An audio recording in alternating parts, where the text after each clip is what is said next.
अच्छा, अब हमारे पास है न्यूमेरिकल नंबर 1 चैप्टर नंबर 3 का, जिसमें हमें ये कहा गया है कि एक कार है जिसका वेट है 9800 न्यूटन।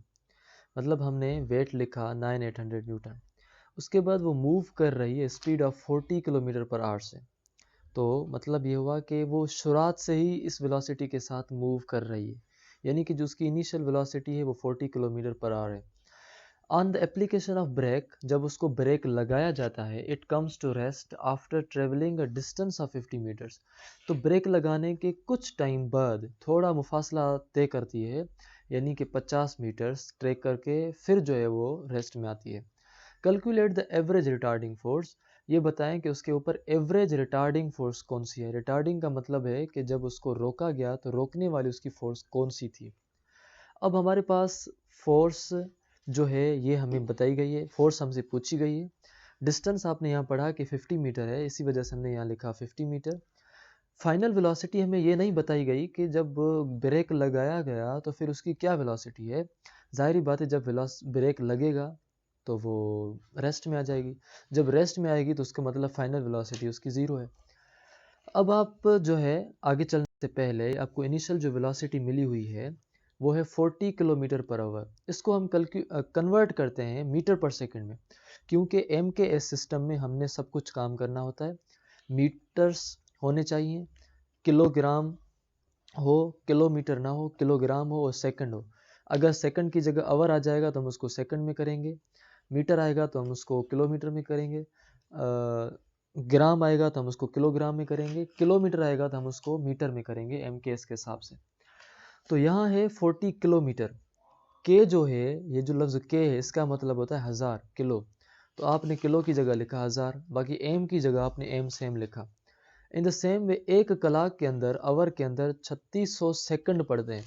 तो आपने आवर है अपान में डिवाइड है पर आवर, तो पर की जगह आपने लिखा डिवाइड, आवर की जगह आपने लिखा 3600 सेकंड। अब आप डिवाइड करें, मल्टीप्लाई करें 40 को। यहाँ है कि ये जो ज़ीरो है इस ज़ीरो में कैंसिल हो जाएगा, ये ज़ीरो इस ज़ीरो में कैंसिल। तो अब बचा 40 मल्टीप्लाई बाय 10, तो आपको मिला 400। 36 डिवाइड में आपके पास यहाँ ऑलरेडी है। तो 400 डिवाइडेड बाय 36 जब आप करते हैं तो आपको वैल्यू मिलता है 11.11, लेकिन 400 मीटर 36 सेकंड अपान है ये, तो इसी वजह से ये हो जाएगा 11.11 मीटर पर सेकंड। अब ये तो था डेटा के अंदर कन्वर्जन।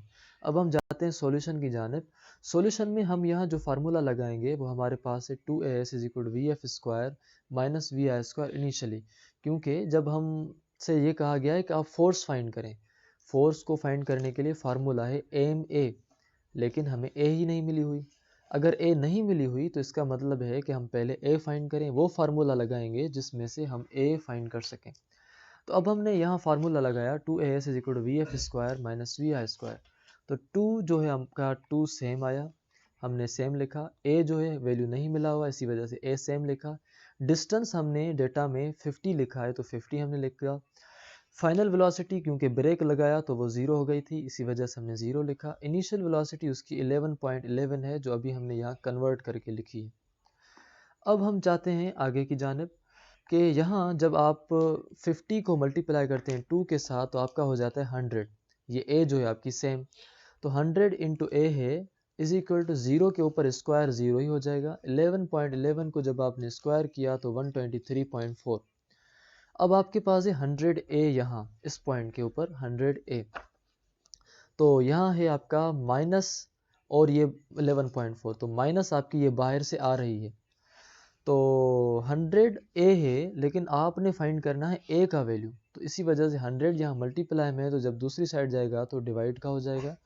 तो माइनस 123.4 के साथ डिवाइड में आ गया। अब 100 के साथ जब हमने डिवाइड किया तो हमें वैल्यू मिला 1.234। अब यहाँ ये है कि माइनस का वैल्यू आया है। Now the acceleration is negative, it means it is retarding acceleration and velocity is decreasing. जब वेलोसिटी कम होती है तो वहाँ एक्सेलरेशन नेगेटिव होती है, जब वेलोसिटी बढ़ती है तो वहाँ एक्सेलरेशन पॉजिटिव होती है। अब हमने फाइंड करना है रिटार्डिंग फोर्स, जो फोर्स उसको रोक रही है। जो एक्सेलरेशन पीछे वाली होती है उसको हम रिटार्डिंग एक्सेलरेशन कहते हैं, जो फोर्स ऑब्जेक्ट को रोके उसको हम रिटार्डिंग फोर्स कहते हैं।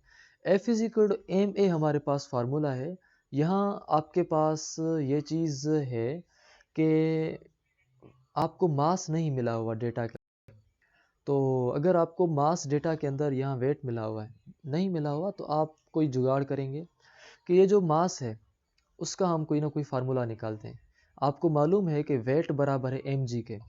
अगर मुझे एम का वैल्यू लेना होगा तो ये जो जी है, ये जब दूसरी साइड आएगा तो डिवाइड हो जाएगी वेट के।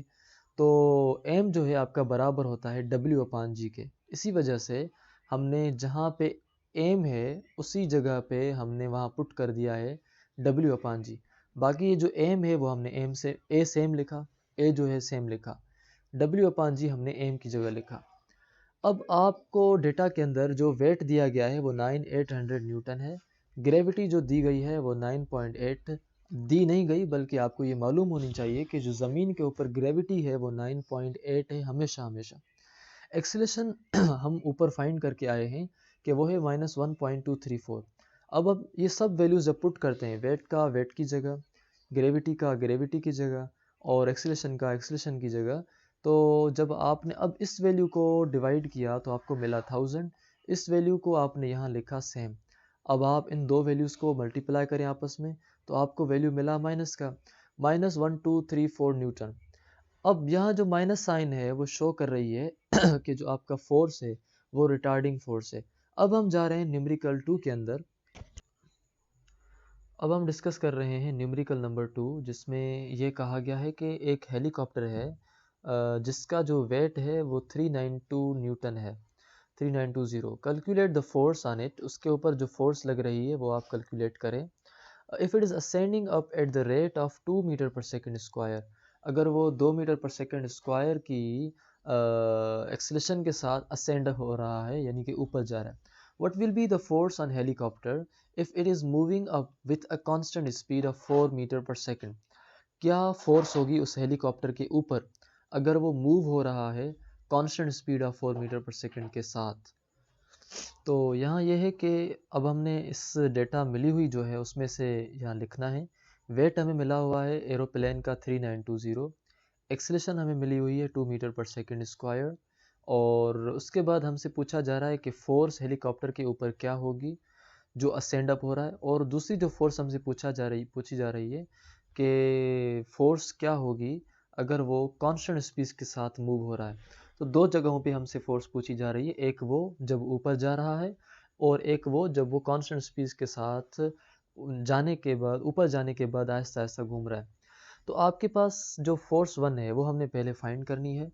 फोर्स जो है वो आपकी बराबर है mass of helicopter in plus into the acceleration. अब आपके पास ये मालूम है कि F is equal to M A हमारे पास फार्मूला है, लेकिन यहाँ हमें मास नहीं मिला हुआ, यहाँ हमें वेट मिला हुआ है। तो वेट का जो फार्मूला है वो है W is equal to M G. मगर अगर इसमें से हम मास निकालना चाहें तो ये जो ग्रेविटी है जब दूसरी साइड जाएगी तो डिवाइड की हो जाएगी। तो इस हिसाब से मास का फार्मूला आपके पास है m is equal to W upon g. तो जहाँ आपके पास मास था, अब हमने उसकी जगह लिखा है w upon G. In the same way acceleration की जगह आपके पास एक्सेलरेशन है। w का वैल्यू हमें मिला हुआ है 3920, और ग्रेविटी का वैल्यू हमें मिला हुआ है 9.8। तो वेट की जगह आपने वेट का वैल्यू लिखा, ग्रेविटी की जगह आपने ग्रेविटी का वैल्यू लिखा, और एक्सीलरेशन जो कि 2 है, जो आपने यहाँ देखी है वो आपने सेम लिखी है। अब आपने इन सब वैल्यूज़ को हल करना है। 3920 को डिवाइड करेंगे आप 9.8 के साथ तो आपको वैल्यू मिलेगा 400। 2 आपका जो है वो बाहर वाला अभी ब्रैकेट से बाहर है, तो इसी वजह से हमने इसको छोड़ा है, अभी हम इसको नहीं छोड़ेंगे। तब 400 को अब हम मल्टीप्लाई करेंगे जब 2 के साथ तो हमें वैल्यू मिलेगा 800 न्यूटन। मतलब ये हुआ कि जो फोर्स वो असेंड हो रहा है या जो वो लेफ्ट हो रहा है, उस टाइम जो उसके ऊपर फोर्स है वो 800 न्यूटन है। लेकिन फोर्स ऑन लिफ्टिंग जो है वो बराबर होती है total force plus weight of the helicopter के, यानी कि जो लिफ्टिंग के ऊपर फोर्स होगी। अब ये जो 8 न्यूटन फोर्स थी ये इसकी टोटल फोर्स है जो आपने उसके हेलीकॉप्टर की आपने फाइंड की है वेट वाली नेट फोर्स। अब हम फाइंड करना चाह रहे हैं कि उसकी लिफ्ट के दौरान उसको कितनी फोर्स लग रही है, यानी कि वो जब असेंड हो रहा है। तो net force plus weight of the helicopter. जहाँ जो उसके ऊपर नेट फोर्स लग रही है ग्रेविटी के साथ वो 800 न्यूटन है। उसका हेलीकॉप्टर का जो अपना वेट है वो 3920 है। अब हम इन दोनों वेट्स को ऐड करेंगे तो हमें वैल्यू मिला 4720 न्यूटन। अब ये जो फोर्स है ये वो है जो असेंड होने के दौरान उस हेलीकॉप्टर को लग रही है। Now finding what will be the speed when it is moving up with the constant acceleration. जब वो constant acceleration के साथ मूव कर रहा है तो उस दौरान उसके ऊपर कौन सी फोर्स जो है वो लग रही है, स्पीड नहीं बल्कि फोर्स। तो फोर्स वैसे क्या होती है, किसके बराबर होती है? When moving with constant speed of v is equal to 4 metre per second. जो दूसरा पार्ट उसमें ये कहा गया है कि आप फोर्स तब फाइंड करें जब वो 4 मीटर पर सेकेंड की वेलोसिटी के साथ जा रहा हो।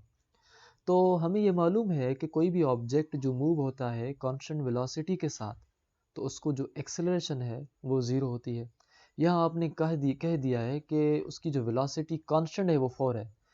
तो जब आपने ऐसा कहा तो इसका मतलब उसके साथ इनडायरेक्टली आपने ऐसा भी कह दिया कि एक्सेलरेशन उसकी ज़ीरो है, क्योंकि जब आपका लफ्ज़ कांस्टेंट स्पीड आता है तो ऑटोमेटिक वहाँ acceleration is equal to zero आता है।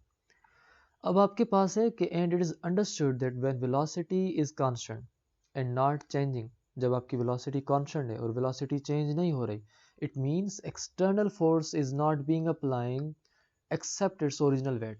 इसका मतलब ये हुआ कि जब उसके ऊपर एक्सेलरेशन नहीं है तो उसके ऊपर कोई भी एक्सटर्नल वेट अप्लाई नहीं हो रहा।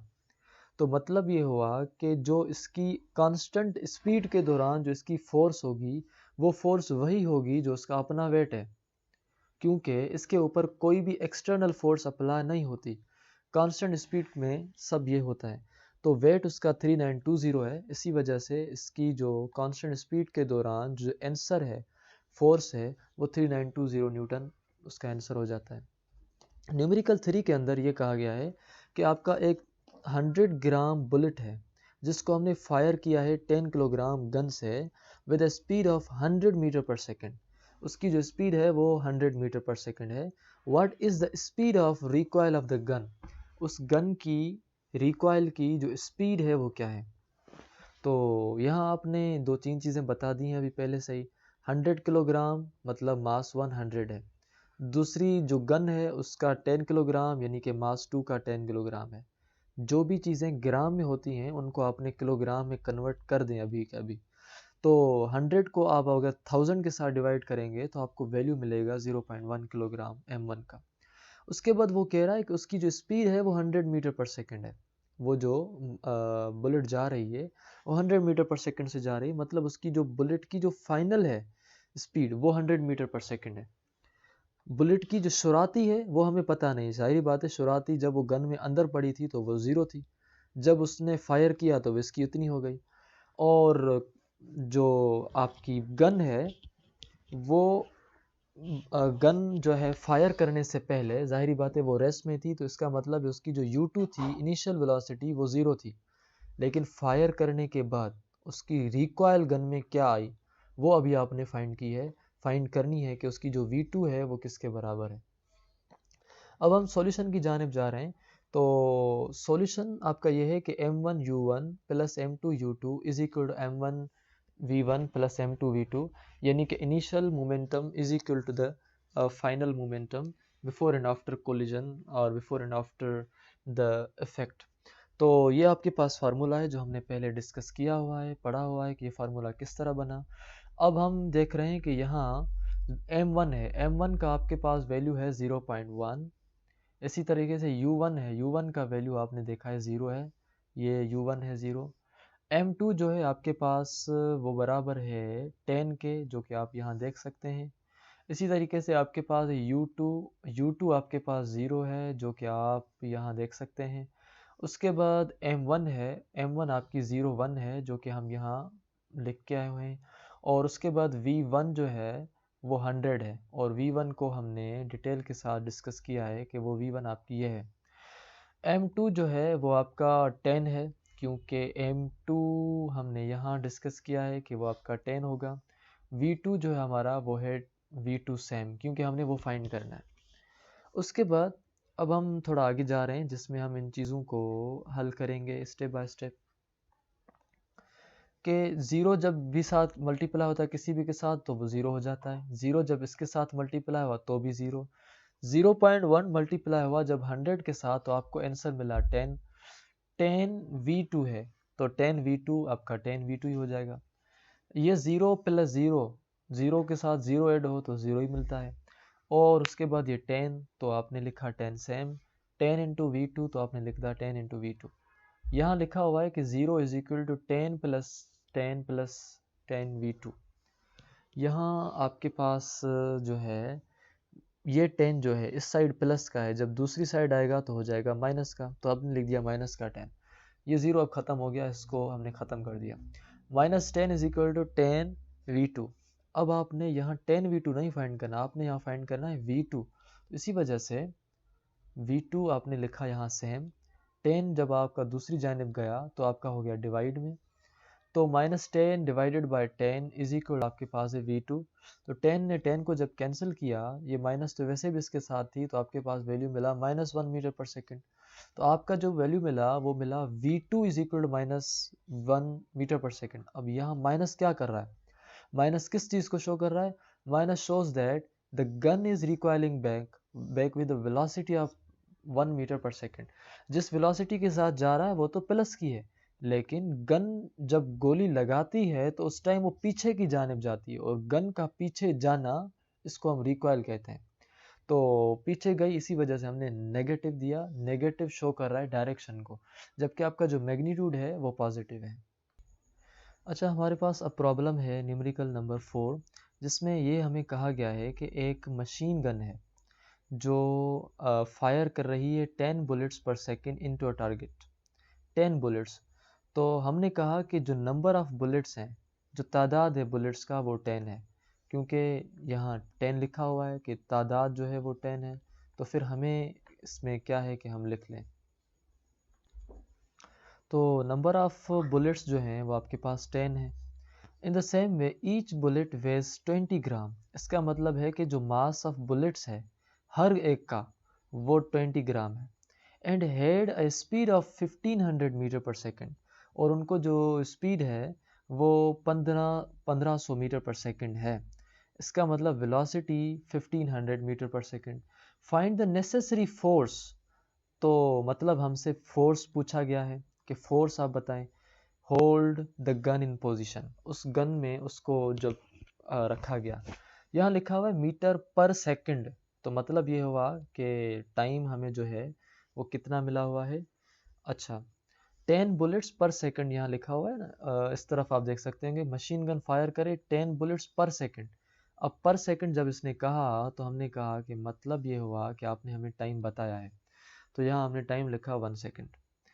अब यहाँ आप देखें कि जो मास एक बुलेट का है वो 20 ग्राम है, और 10 बुलेट्स को मशीन गन ने निकाला है, तो total mass of the bullets जो है वो 10 मल्टीप्लाई करेंगे हम 20 के साथ, क्योंकि टोटल 10 हैं, हर एक का 20 है, तो 10 को हमने मल्टीप्लाई किया 20 के साथ, तो हमें वैल्यू 10 बुलेट्स का मिला 200 ग्राम। और जो अब ग्राम्स में जो चीज़ मिलती है हम उसको हमेशा कन्वर्ट करते हैं किलोग्राम में। तो किलोग्राम में हमने इसको किस तरह कन्वर्ट किया, 200 को आप डिवाइड करें जो है 1000 के साथ, क्योंकि किलो 1000 है, तो किलो के साथ जब आपने इसको डिवाइड किया तो आपको वैल्यू मिला 0.2 किलोग्राम। अब हम चलते हैं कि हमसे पूछा गया है कि आप फोर्स फाइंड करें। अब फोर्स का फार्मूला है F is equal to M A according to Newton second law, but we don't know about A. उसके अंदर फार्मूले के अंदर हमने ए को पुट करना है, मगर ए का आप यहाँ पूरी डेटा के अंदर वैल्यू देखे मिला हुआ है नहीं, तो इसका मतलब ये हुआ कि हमने पहले ए फाइंड करनी है। तो अगर हम ए फाइंड करते हैं तो ये हमें मालूम है कि जो एक्सीलरेशन है वो बराबर होती है वेलोसिटी अपॉन टाइम के, और यहाँ जो वेलोसिटी है वो हमें 1500 मीटर पर सेकेंड, ये आप जो है देख सकते हैं 1500 है। टाइम जो है हमारा वो है 1 सेकेंड। तो जब आपने एक्सीलरेशन को डिवाइड किया 1500 अपॉन 1 के साथ, तो आपको मिला एक्सीलरेशन 1500 मीटर पर सेकेंड। अब आपको एक्सीलरेशन जब मिल गई तो आप अभी फाइंड कर सकते हैं फोर्स। तो फोर्स का फार्मूला है F is equal to M A, mass मिला हुआ है, एक्सेलरेशन भी मिली हुई है। एक्सेलरेशन अभी फाइंड की 1500, मास हमें पहले मिला हुआ है डेटा के अंदर 0.2। 0.2 को हमने 1500 के साथ मल्टीप्लाई किया तो हमें वैल्यू मिला 3300 न्यूटन। मतलब ये हुआ कि उसके ऊपर जो फोर्स लगाई गई है वो गन को होल्ड करने के लिए जो फोर्स लगानी चाहिए वो 300 न्यूटन। अगर आपको इतनी ताकत है तो आप बेशक मशीन गन चलाएं, लेकिन फोर्स 300 न्यूटन जितनी अगर आपको फोर्स नहीं है तो ये मशीन गन जो 10 बुलेट्स निकाल रही है 20 ग्राम की, वो आप नहीं चला सकते। उसके बाद आपके पास है न्यूमेरिकल नंबर 5। और न्यूमेरिकल नंबर 5 की डेटा को हम अगर पहले देखें, अब न्यूमेरिकल 5 में ये जो चीज़ है कि 50 ग्राम की एक बुलेट है जो फायर की गई है 10 किलोग्राम ब्लॉक के साथ, और 50 ग्राम उसका मास है। तो इसी वजह से हमने लिखा mass of bullet 50 gram into a 10 kilogram block. उस गन को, उस बुलेट को लगाया गया है एक ब्लॉक में जिस ब्लॉक का जो मास है वो 10 किलोग्राम है। Is suspended by a long cord. वो ब्लॉक जिसको गोली लगाई गई है वो एक रस्सी के साथ लटका हुआ है। यहाँ आप देखें कि ये ब्लॉक रस्सी के साथ लटका हुआ है और ये आपकी गन है। यहाँ इस गन से ये बुलेट आ रही है और इस ब्लॉक को लग रही है। तो जब इस ब्लॉक के साथ लग रही तो फिर क्या हो रहा है, it can swing as a pendulum. फिर वो पेंडुलम की तरह स्विंग होगा क्योंकि वो लटका हुआ है। If the block is displaced so that its centre of gravity rises, अगर वो ब्लॉक इतना डिस्प्लेस होता है कि उसका सेंटर ऑफ ग्रेविटी ऊपर जाता है।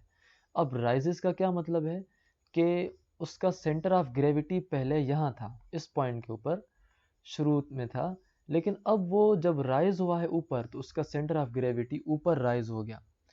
अब हम चलते हैं आगे, जिसमें यहाँ आप देखें कि पहले इसका जो सेंटर था यहाँ इसकी अपनी जगह पर था। यहाँ जैसे ही वो ऊपर गया तो इसका सेंटर ऑफ ग्रेविटी यहाँ राइज हो गया।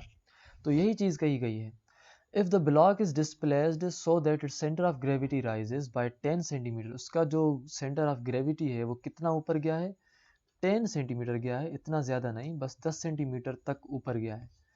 What was speed of the bullet, ये बताएं कि अगर वो 10 सेंटीमीटर उसका सेंटर ऑफ ग्रेविटी ऊपर गया है तो उसके बुलेट की जो स्पीड थी आखिर वो क्या थी। मतलब ये हुआ कि हमसे अभी जो पूछी जा रही चीज़ वो है बुलेट की स्पीड। अगर बुलेट की स्पीड हमसे पूछी जा रही है तो ग्रेविटी की बात भी हम यहाँ कर रहे हैं क्योंकि हमने कहा कि उसका जो मास है वो ऊपर हो रहा है। सेंटर ऑफ ग्रेविटी किसके हिसाब से, सेंटर ऑफ ग्रेविटी के हिसाब से मास उसका ऊपर हो रहा है। तो ग्रेविटी की बात यहाँ अगेन आ रही है। तभी जो ग्रेविटी है वो हमारी 9.8 मीटर पर सेकंड स्क्वायर है।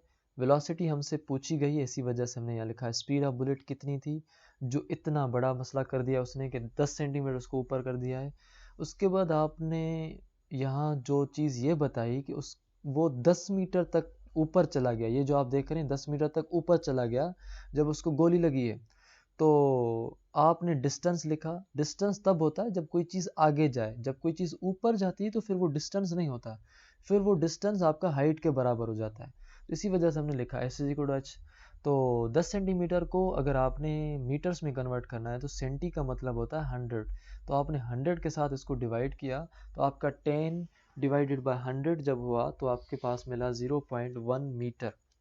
अब ये थी जो डेटा आपके पास मिली हुई है, लेकिन अब हमने जो फाइंड करनी है वो चीज़ें हैं आपके पास सॉल्यूशन। सॉल्यूशन में अगर हम देखें तो इनिशियल जो काइनेटिक एनर्जी थी उसको वो 1/2 m1v1 होगी, और उसकी ज़ाहिरी बात है फाइनल जो उसकी पोटेंशियल एनर्जी है वो मास 2 की वो m2gh है। अब हम ये फार्मूलाज क्यों लगा रहे हैं, उसकी वजह यह है कि शुरू में ऑब्जेक्ट मूव कर रहा है। जब आपका ऑब्जेक्ट मोशन में आ गया तो उस टाइम उसको जो एनर्जी थी वो काइनेटिक एनर्जी थी। मोशन में आने के बाद जैसे ही वो ऊपर गया, ऊपर उसको जो पोजीशन बढ़ी तो पोजीशन बढ़ने की वजह से उसकी पोटेंशियल एनर्जी में कन्वर्ट हो गई। क्योंकि आपको मालूम है कि जो चीज़ जितना ऊपर जाती है उसकी पोटेंशियल एनर्जी उतनी बढ़ती है। तो इसी वजह से हमने कहा कि उसकी जो शुरुआती काइनेटिक एनर्जी है जो जो उसको बुलेट से मिली है वो लास्ट में आपकी कन्वर्ट हो जाएगी फाइनल पोटेंशियल एनर्जी के। तो अब हमने यहाँ लिखा है कि थोड़ा हम इन चीज़ों को अवॉइड कर लेते हैं ताकि अच्छा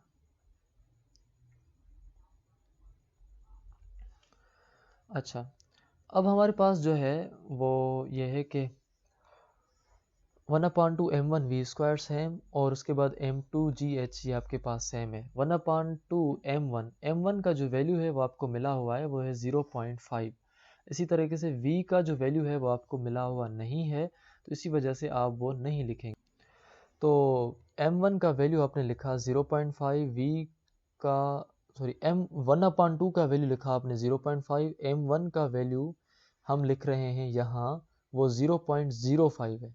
v1 स्क्वायर की जगह आपने v1 स्क्वायर सेम लिखा और यहाँ भी सेम लिखा। m2 की जगह आपने m2 सेम, g की जगह g सेम, h की जगह h सेम। m2 जो मिला हुआ है वो है 10 किलोग्राम, g जो मिली हुई है वो 9.8 मीटर पर सेकंड, हाइट जो मिली हुई है वो है 0.1। अब जो 0.5 है जब मल्टीप्लाई होगा 0.05 के साथ तो आपका वैल्यू आ रहा है 0.025 इंटू वी स्क्वायर, और 9.8 को जब हम मल्टीप्लाई कर रहे हैं 10 के साथ तो आपको वैल्यू मिल रहा है 9.8। तो 0.05 इंटू वी स्क्वायर जो है वो 0.025 जब दूसरी साइड जाएगा तो हो जाएगा डिवाइड का, तो 9.8 डिवाइडेड बाय 0.025 है। और v स्क्वायर बराबर जब इन दोनों को आप डिवाइड करेंगे तो 392 वैल्यू आएगा। तो v जो है ये जो स्क्वायर है जब स्क्वायर दूसरी तरफ जाता है आपने v स्क्वायर फाइंड नहीं करना, आपने फाइंड करना है v। तो इसी वजह से जब स्क्वायर दूसरी तरफ जाता है तो वो हो जाता है अंडर रेडिकल का। तो 392 आपके पास जो है इसका अंडर रेडिकल हुआ और जो वेलोसिटी है आपके पास वो है 19.7 मीटर पर सेकेंड। उसके बाद आपके पास जो प्रॉब्लम है वो हम डिस्कस करते हैं।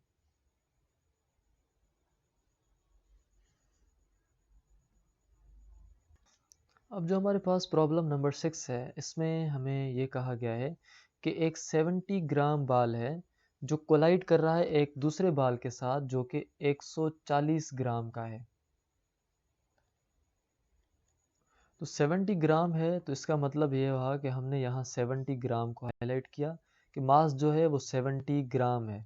ग्राम को जब आप किलोग्राम में कन्वर्ट करते हैं तो आप 70 ग्राम को डिवाइड करेंगे 1000 के साथ तो आपको मिलेगा 0.07 किलोग्राम। वो कोलाइड हो रहा है दूसरे बाल के साथ जिसका मास 140 ग्राम है, तो आपने m2 लिखा 140 ग्राम और वो है आपका 0 किलोग्राम 14 किलोग्राम। जब आपने उसको किलोग्राम में कन्वर्ट किया तो the initial velocity of the first बाल, जो पहले बाल की इनिशियल वेलोसिटी है वो 9 मीटर पर सेकंड है। तो आपने लिखा u1 9 metre per second data के अंदर, वाइल द सेकंड बाल इज एट रेस्ट, दूसरा बाल आपका रेस्ट में है। तो मतलब ये हुआ कि आपने लिखा कि u2 जो है वो हमारी 0 मीटर पर सेकंड है।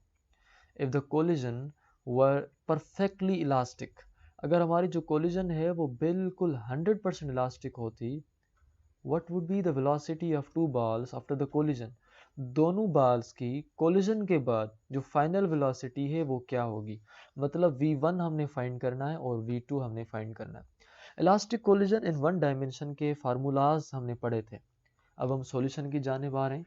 उसमें हमने पढ़ा था according to the elastic collision in one dimension v1 जो है वो आपका बराबर है u1 m1 minus m1 2 upon m1 plus m2 plus 2m2 u2 upon m1 plus m2। तो आपके पास ये v1 है और यहाँ अब आपने सिर्फ वैल्यूज़ को पुट करते जाना है। u1 का वैल्यू आपके पास मिला हुआ है 9 है u1 का, इसी वजह से आपने u1 की जगह लिखा 9। m1 का जो वैल्यू है आपके पास मिला हुआ है 0.7 तो आपने लिखा 0.7। m2 का जो वैल्यू है वो 0.14 है तो m2 की जगह आपने लिखा 0.14। इन द सेम वे आप वैल्यूज़ को रिप्लेस करते जाएंगे, 2 की जगह 2, m2 की जगह 0.14, u2 की जगह 0 और m1 की जगह वो सेम m का वैल्यू, m2 का वैल्यू, m1 सेम। अब हमने इन सब जो चीज़ें हैं इनको करना है आपस में मल्टीप्लाई डिवाइड, जिस तरह करना चाहिए इनको आखिर में। तो अब हम देखते हैं कि हमारे पास जो 9 ये ब्रैकेट के अंदर वाले हिस्से हैं, जब ये आपस में एक दूसरे के साथ माइनस हुए तो हमें वैल्यू मिला -0.07। ये जब आपस में प्लस हुए तो हमें वैल्यू मिला 0.21, माइनस प्लस का जो 9 है वो बाहर से इसी तरह से पड़ा है। और यहाँ आपके पास है ज़ीरो, ज़ीरो जिसके साथ भी मल्टीप्लाई होता है उसको कर देता है ज़ीरो, और ये आपका पूरा टर्म ज़ीरो हो जाएगा। जब ये ज़ीरो हुआ और अपान में भले लाख लिखा हुआ हो, करोड़ लिखा हुआ हो, अपान वाला भी ऑटोमेटिकली ज़ीरो हो जाता है। तो आपने यहाँ लिख दिया ज़ीरो, अपान में ये लिखा हुआ है, इन दोनों को ऐड करने के बाद 0.21। और जब ज़ीरो ऊपर हो और डिवाइड में न्यूमरेटर में कोई वैल्यू हो तो फिर आपका वो वैल्यू ज़ीरो हो जाता है। शर्त यह है कि ज़ीरो आपका अपान में ना आए। अब हमारे पास यह है कि जो 9 है इसको हमने मल्टीप्लाई किया इस पूरे के साथ, तो हमें वैल्यू मिला -0.63, और 0.21 जो डिवाइड में पहले से मौजूद है हमने वो लिख लिया। अब -0.63 को डिवाइड किया जब हमने 0.21 के साथ, तो आपको जो वैल्यू मिला वो है -3 मीटर पर सेकेंड। अब ये जो है वेलोसिटी है v1। अब v1 जो वेलोसिटी है कोलिजन की है, कोलिजन के बाद एक बाल की। अब कोलिजन के बाद जो दूसरे बाल की जो वेलोसिटी है वो क्या है, अब हम वो जो है डिस्कस करने जा रहे हैं। According to the formula v2 from the elastic collision, ये सेम फार्मूला हमने elastic collision in one dimension में पढ़ा था। किस तरह है, बड़ी इक्वेशन थी, एक आधे कला की इक्वेशन थी, हमने डिस्कस की थी और बिल्कुल एक इजी वे से हमने इसको पढ़ा था। v2 जो है हमारी बराबर है m2 minus m1 into u2 upon m1 plus m2 plus 2m1 u1 अपान m1 प्लस m2। अब हमने जस्ट क्या करना है, वैल्यूज़ को पुट करते जाना है डेटा को देखते हुए। m2 की जगह m2 का वैल्यू, m1 की जगह m1 का वैल्यू, u2 जो है वो आपकी ज़ीरो है। इसका मतलब ये हुआ कि ये पूरा हिस्सा आखिर में बहरहाल ज़ीरो हो जाएगा, क्योंकि ज़ीरो जिसके साथ ही मल्टीप्लाई होता है उसको ज़ीरो कर देता है। तो ये ज़ीरो हो गया पूरा टर्म। बाकी रही बात इसकी, अब यहाँ देखें 2 है, ये m1 का वैल्यू है ये वाला, और u1 का वैल्यू है 9। m1 का वैल्यू हमने लिखा, m2 का वैल्यू हमने ये सेम लिखे। इनको जब हमने प्लस और डिवाइडेड वगैरह किया तो हमें वैल्यू जो मिला है वो मिला है 6। तो 6 को अगर आप ज़ीरो के साथ ऐड करेंगे तो ज़ीरो का मतलब है कुछ भी नहीं। अगर 6 को आप कुछ भी नहीं के साथ ऐड करेंगे तो आपको जवाब 6 ही मिलेगा, क्योंकि आप के पास कुछ नहीं था, 6 आया तो 6 ही है आपके पास। तो वेलोसिटी 2 जो है वो आपके पास 6 मीटर पर सेकंड हुई, जो दूसरे बाल की फाइनल वेलोसिटी है टकराने के बाद, यानी कि कोलिजन के बाद। अब हम देख रहे हैं कि हमारे पास जो न्यूमेरिकल नंबर 7 है उसमें कहा गया है कि एक ट्रक है जिसका वेंग जो है, यानी कि जिसका वजन है 2500 किलोग्राम है। तो हमने लिखा कि mass of truck m1 is equal to 2500 kilogram and moving with a velocity of 21 metre per second. वो जिस वेलोसिटी के साथ मूव कर रही इनिशियल वेलोसिटी के साथ वो है 21 metre per second. Collides with stationary car, जिस कार के साथ वो टकराती है उसका जो वजन है वेइंग 1000 किलोग्राम, यानी कि मास ऑफ स्टेशनरी कार, खड़ी हुई कार, जो एक कार पहले से मौजूद है खड़ी है, उसको जाके इसने टक्कर लगाया तो उस खड़ी हुई स्टैंडिंग गाड़ी का जो मास है वो 1000 किलोग्राम है। The truck and car moves together after the impact. उस टकराने के बाद, उस इम्पैक्ट के बाद कार और ट्रक आपस में दोनों साथ जाती हैं। कैलकुलेट देयर कॉमन वेलोसिटी, उनकी आप जो है वो कॉमन वेलोसिटी कैलकुलेट करें। वेलोसिटी आफ्टर कोलिजन v1 और v2 कॉमन, लेकिन आपको ये कहा गया है ना कि जो ट्रक है वो शुरू में खड़ी थी, बाद में टकराने के बाद वो मूव हुई, तो मतलब ये हुआ कि इनिशियल जो वेलोसिटी ट्रक की हुई वो तो ज़ीरो हुई। बाकी रही बात कि टकराने के बाद, वो तो अब हम जा रहे हैं कि उसको डिस्कस करने के किस तरह बना। तो they move with the same velocity after collision, यहाँ ये कहा गया है कि वो कोलिजन के बाद सेम वेलोसिटी के साथ मूव है। तो फिर अगर वो सेम वेलोसिटी के साथ मूव है तो v1 और v2 लिखने की क्या ज़रूरत है, क्योंकि वो दोनों बराबर हैं। तो इसी वजह से v1 और v2 को हमने लिख दिया v के बराबर, क्योंकि वो वेलोसिटीज़ आपस में बराबर हैं। अब हम जा रहे हैं सॉल्यूशन की जानिब कि v1 is equal to v2 is equal, आपके पास है v, और ये फार्मूला हमने पढ़ा हुआ है m1u1 plus m2u2 is equal to, minus नहीं है यहाँ, is equal to m1 v1 plus m2 v2। और यहाँ आपने यहाँ देखा कि m1 v1 को जो हमने पढ़ा है कि वो किसके बराबर है, अभी v के। प्रॉब्लम में यहाँ v2 जो है वो भी v के बराबर है। तो अब आपने क्या करना है, जस्ट वैल्यूज़ को जो डेटा के अंदर आपको मिले हुए हैं वो पुट करने। m1 का वैल्यू 2500, ये आपका सेम, और u1 का वैल्यू 21, ये आपका 21 सेम है जो वैल्यू आपने यहाँ पुट किया हुआ है। m2 का जो वैल्यू है वो 1000 है, और ये आपके पास same 1000। In the same way आपके पास जो u2 का वैल्यू है वो 0 है, जो आपके पास ये 0 है ट्रक का जो पहले खड़ी थी, टकराया आपने उसके साथ। m1 जो है वो है 2500 सेम उसका वैल्यू, और v1 का जो वैल्यू है वो हमें मालूम नहीं, लेकिन ये मालूम है कि v1 v है, बस ये हमने लिख दिया v1 v है। m2 का जो वैल्यू है वो भी 2500 है, और v2 का मालूम नहीं है, मगर ये है कि v2 v के बराबर है, इसी वजह से हमने v2 की जगह v लिख दिया।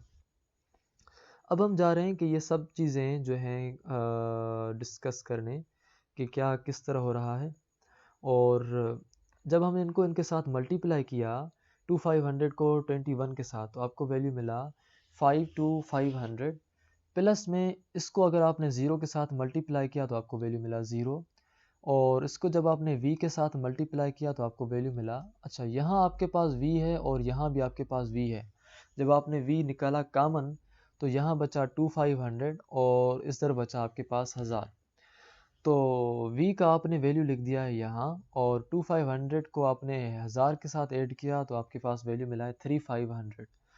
तो आपने v3500 तो मालूम नहीं करना, आपने मालूम करना है v को, इसी वजह से 3500 को उस साइड भेजें। तो जब वो दूसरी साइड गया और आपके पास यहाँ v बच गया, तो ये ज़ीरो ज़ीरो में कैंसिल, और ये ज़ीरो में कैंसिल, तो आपके पास बचा 252/35। उसको जब आपने डिवाइड किया तो वैल्यू मिला 15 metre per second is equal to V, या आप ऐसे कहें कि v is equal to 15 metre per second, both will move with the velocity 15 metre per second after impact, यानी कि आफ्टर कोलिजन। इस तरीके से आपके प्रॉब्लम्स ख़त्म हो गए। इसके बाद हम डिस्कस करेंगे worked examples and self assessment questions.